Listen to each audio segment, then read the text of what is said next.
గట్టిగా 3 నెలల్లోగా తీర్చండి 10 మంది బీఆర్ఎస్ ఎమ్మెల్యేల ఫిరాయింపుపై నిర్ణయం తీసుకోండి.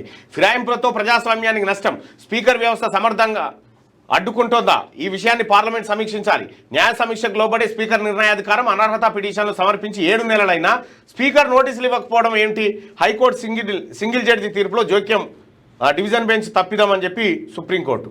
అచ్చా, బీఆర్ఎస్ ఎమ్మెల్యేల ఫిరాయింపు కేసులో వెలువడిన తీర్పు. హైకోర్టు డివిజన్ బెంచ్ తీర్పు కొట్టివేత. సుప్రీంకోర్టే నిర్ణయం తీసుకోవాలన్న బీఆర్ఎస్ అభ్యర్థులను తోసిపుచ్చిన బెంచ్ ఎమ్మెల్యేల అనర్హతపై నిర్ణయం తీసుకునే అధికారం స్పీకర్దేనని వెల్లడి.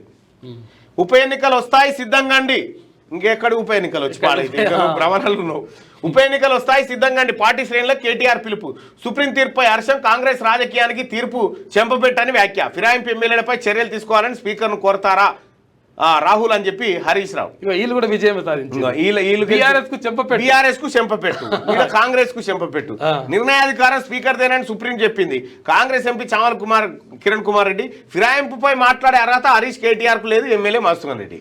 సుప్రీం తీర్పును స్వాగతిస్తున్నాం. బీజేపీ రాష్ట్ర ఓడిపోయినోడు ఎవడో అర్థమైతలేదు.